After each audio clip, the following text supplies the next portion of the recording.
DNA में अब हम एक छोटा लेकिन बहुत खूबसूरत डीएनए टेस्ट करेंगे और इस विश्लेषण के केंद्र बिंदु में एक बड़ी खूबसूरत तस्वीर है। रात के अंधेरे में लाल और सफेद रंग की रोशनी से जगमगा रही ये तस्वीर अमेरिका के लॉस एंजलिस की है, जो देखने में बहुत खूबसूरत लग रही है। लेकिन आपको ये जानकर हैरानी होगी कि ये असल में एक ट्रैफिक जैम की खूबसूरत तस्वीर है।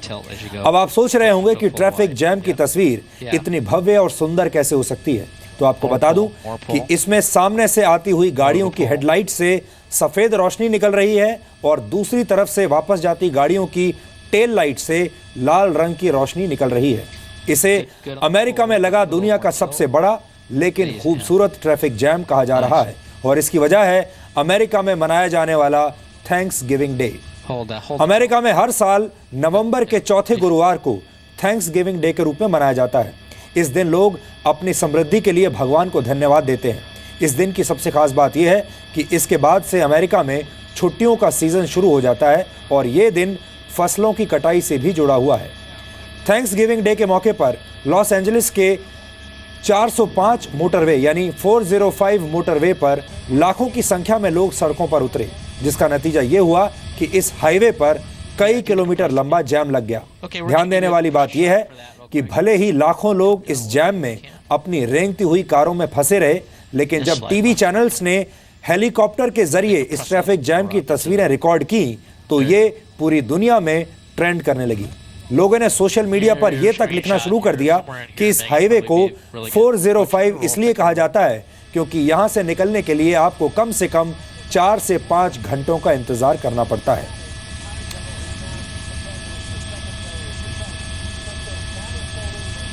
ये हेलीकॉप्टर से ली हुई तस्वीर है जो इस वक्त आप देख रहे हैं। एक सड़क पर आपको सफेद रोशनी दिख रही है और दूसरी सड़क पर आपको लाल रोशनी दिख रही है। कितना सुंदर ट्रैफिक जैम है।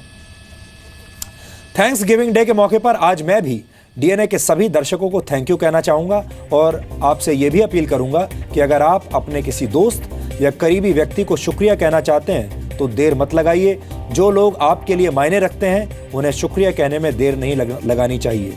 अगर ऐसे दोस्त आपसे दूर रहते हैं तो आप डीएनए खत्म होने के बाद उन्हें फ़ोन कर सकते हैं, उन्हें मैसेज कर सकते हैं और धन्यवाद कह सकते हैं। ऐसा करके आपको अच्छा लगेगा। वैसे इससे जुड़ा एक विचार ये भी है कि अपनों को थैंक्स कहने के लिए थैंक्स गिविंग डे का इंतज़ार नहीं करना चाहिए।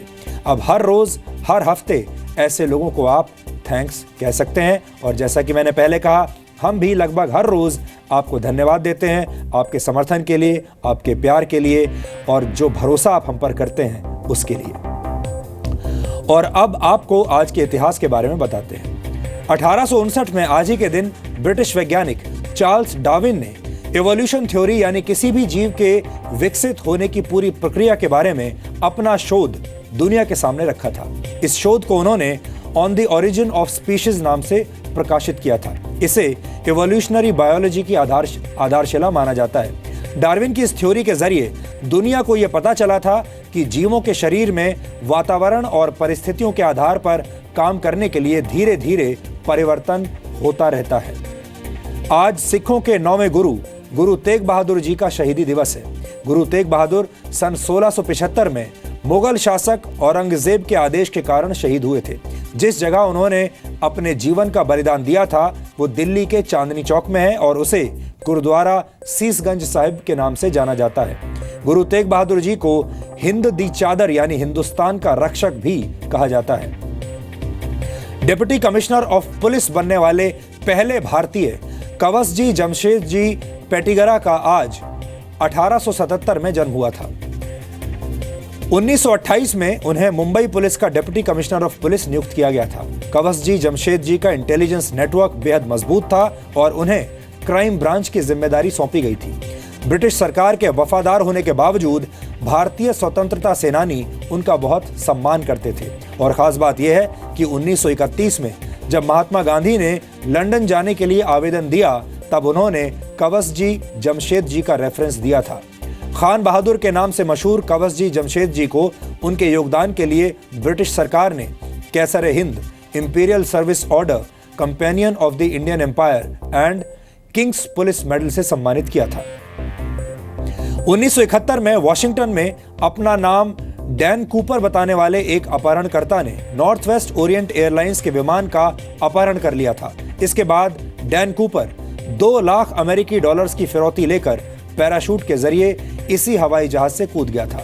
तब से लेकर अब तक इस अपहरणकर्ता को पकड़ा नहीं जा सका है। अमेरिका के राष्ट्रपति जॉन एफ कैनेडी के हत्यारे ली हार्वी ऑसवाल्ड को आज 1963 में मार दिया गया था। यह घटना कैनेडी के निधन के 2 दिन बाद हुई थी। खास बात यह है कि ऐसा पहली बार हुआ था जब दुनिया ने इस तरह के एनकाउंटर को अपने टेलीविजन सेट्स पर लाइव देखा था। 1974 में आज इथियोपिया में 32 लाख वर्ष पुराने बोन फॉसिल यानी कंकाल के कुछ हिस्से मिले थे। इस बोन फॉसिल का नाम लूसी रखा गया था। यह कंकाल उस जीव का है जिसमें मनुष्य और वन मानुष दोनों के गुण थे। इसके अध्ययन से वैज्ञानिकों को यह पता चला कि वन मानुषों की प्रजातियों से 2 पैरों वाले मनुष्य तक का क्रमिक विकास कैसे हुआ।